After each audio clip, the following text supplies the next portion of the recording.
Meditate by Neville Goddard. Many people tell me they cannot meditate. This seems to me a bit like saying they cannot play the piano after one attempt. Meditation, as in every art or expression, requires constant practice for perfect results. A truly great pianist, for instance, would feel he could not play his best if he missed one day of practice. If he missed a week or a month of practice, he would know that even his most uninitiated audience would recognize his defects. So it is with meditation.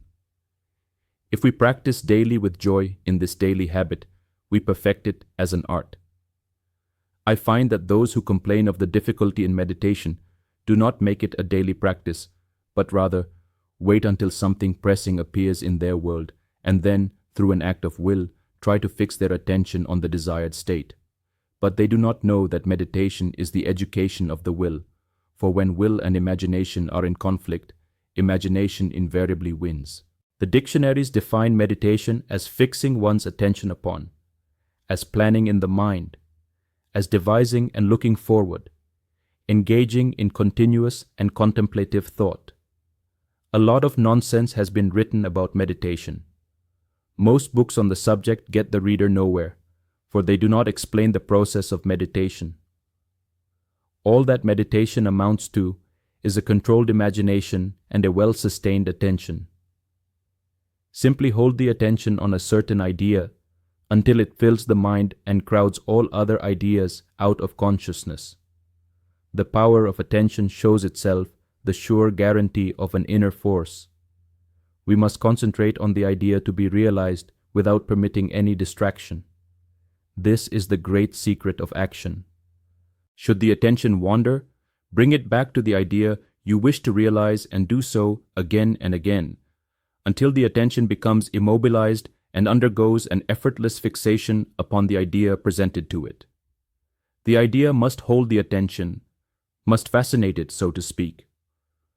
All meditation ends at last with the thinker, and he finds he is what he himself has conceived. The undisciplined man's attention is the servant of his vision rather than its master. It is captured by the pressing rather than the important. In the act of meditation, as in the act of adoration, silence is our highest praise. Let us keep our silent sanctuaries, for in them the eternal perspectives are preserved, day by day, week by week, year by year, at times where none through love or lesser intentions were allowed to interfere. I set myself to attain mastery over my attention and imagination. I sought out ways to make more securely my own, those magical lights that dawned and faded within me. I wished to evoke them at will and to be the master of my vision. I would strive to hold my attention on the activities of the day in unwavering concentration, so that not for one moment would the concentration slacken. This is an exercise, a training for higher adventures of the soul. It is no light labor. The plowman's labor working in the fields is easier by far. Empires do not send legions so swiftly to obstruct revolt, as all that is alive in us hurries along the nerve highways of the body to frustrate our meditative mood. The beautiful face of one we love glows before us to enchant us from our task. Old enmities and fears beleaguer us. If we are tempted down these vistas, we find after an hour of musing that we have been lured away. We have deserted our task and forgotten that fixity of attention we set out to achieve. What man is there who has complete control of his imagination and attention? A controlled imagination and steadied attention, firmly and repeatedly focused on the idea to be realized, is the beginning of all magical operations. If he persists through weeks and months, sooner or later, through meditation, he creates in himself a center of power. He will enter a path all may travel, but on which few do journey. It is a path within himself where the feet first falter in shadow and darkness, but which later is made brilliant by an inner light. There is no need for special gifts or genius. It is not bestowed on any individual, but won by persistence and practice of meditation. If he persists, the dark caverns of his brain will grow luminous, and he will set out day after day for the hour of meditation, as if to keep an appointment with a lover. When it comes, he rises within himself as a diver. Too long under water, rises to breathe the air and see the light. In this meditative mood, he experiences in imagination what he would experience in reality had he realized his goal. That he may in time become transformed into the image of his imagined state. The only test of religion worth making is whether it is true-born, whether it springs from the deepest consciousness of the individual, whether it is the fruit of experience, or whether it is anything else whatever. This is my reason for speaking to you on my last Sunday in Los Angeles about the true religious attitude. What is your religious attitude? What is my religious attitude? I shall speak on this subject next Sunday morning at 10:30 as Dr. Bales's guest. The service will be held at the Fox Wilshire Theatre on Wilshire Boulevard near La Cienega. I shall endeavor to show you that the methods of mental and spiritual knowledge are entirely different. For we know a thing mentally by looking at it from the outside, by comparing it with other things, by analyzing and defining it, whereas we can know a thing spiritually only by becoming it. We must be the thing itself and not merely talk about it or look at it. We must be in love if we are to know what love is. We must be godlike if we are to know what God is. Meditation, like sleep, is an entrance into the subconscious. When you pray, enter into your closet, and when you have shut your door, pray to your Father which is in secret, and your Father which is in secret shall reward you openly. Meditation is an illusion of sleep, which diminishes the impression of the outer world and renders the mind more receptive to suggestion from within. The mind in meditation is in a state of relaxation akin to the feeling attained just before dropping off to sleep. This state is beautifully described by the poet Keats in his Ode to a Nightingale. It is said that as the poet sat in the garden and listened to the nightingale, he fell into a state which he described as a drowsy numbness pains my senses as though of hemlock I had drunk.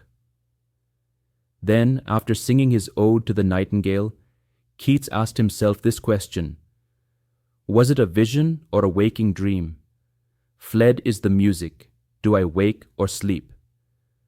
Those are the words of one who has seen something with such vividness or reality that he wonders whether the evidence of his physical eyes can now be believed.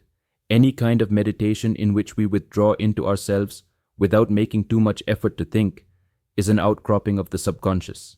Think of the subconscious as a tide which ebbs and flows. In sleep, it is a flood tide, while at moments of full wakefulness, the tide is at its lowest ebb. Between these two extremes are any number of intermediary levels. When we are drowsy, dreamy, lulled in gentle reverie, the tide is high. The more wakeful and alert we become, the lower the tide sinks.